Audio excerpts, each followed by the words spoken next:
هعمل معاكم النهاردة وصفة صحية بمكونات بسيطة، مكونات كلها صحية، ما فيهاش سكر ولا مادة دهنية، وهتطلع لنا النتيجة الحلوة اللي انتوا شايفينها دي في الشكل والطعم كمان. مش عايزة اقول لكم لما تجربوا هتعجبكم جدا. اول حاجة المكونات اللي هستخدمها معايا 250 ملي شوفان حبة كاملة،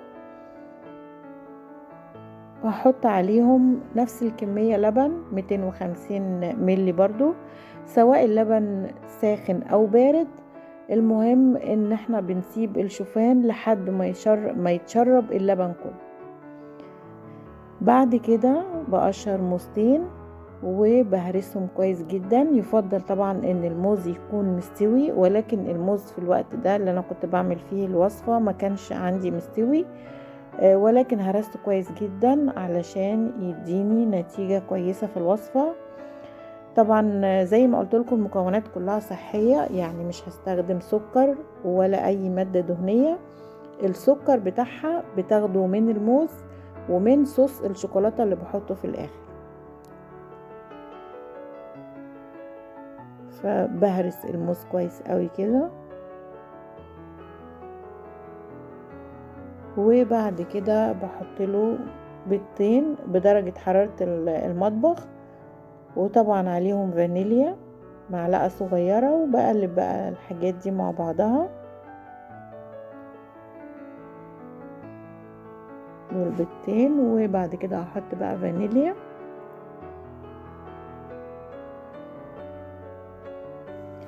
وصفة سهلة في عمايلها وبسيطة في مكوناتها وصحية كمان، ونتيجتها حلوة قوي قوي. حطيت زي ما انتوا شايفين 3 معالق كاكاو خام، وكمان هحط معلقة بيكنج باودر ورشة ملح صغيرة. بقلب كده زي ما انتوا شايفين. وبعد كده بقى هحط الشوفان بعد ما تشرب اللبن كله، ومحضرة صينية 20 سنتي،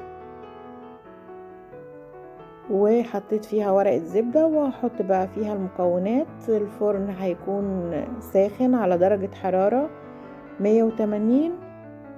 اخدت في الفرن حوالي 35 دقيقة.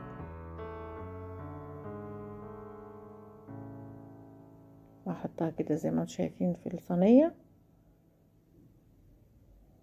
محضرة الفرن ساخن على درجة حرارة 180 زي ما قلت لكم.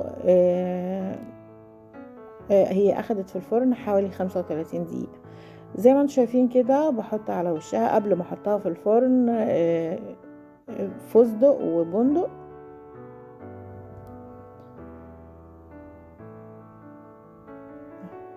خرجت من الفرن زي ما انتم شايفين، نتيجتها حلوة قوي.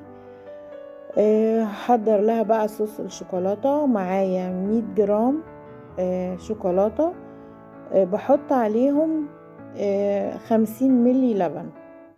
بدوب بقى الشوكولاتة وبوزعها كده على الكيك زي ما انتم شايفين او الحلى، لانها طبعا زي ما قلت لكم بتاخد السكر بتاعها من الصوص بتاع الشوكولاتة ومن الموز. ما استخدمناش طبعا سكر زي ما قلت لكم زي ما شفتوا، ولا اي مادة دهنية. وبصراحة نتيجتها حلوة قوي قوي قوي، وهتعجبكم جدا. فكرتها الحقيقة هايلة.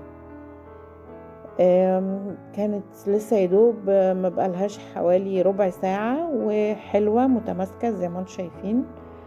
بتتقطع معايا بسهولة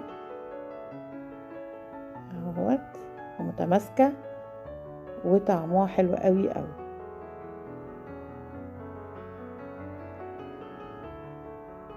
طريقة سهلة وبسيطة، وطلعت لنا نتيجة هايلة وصحية هتعجبكم جدا. والسلام عليكم ورحمة الله وبركاته.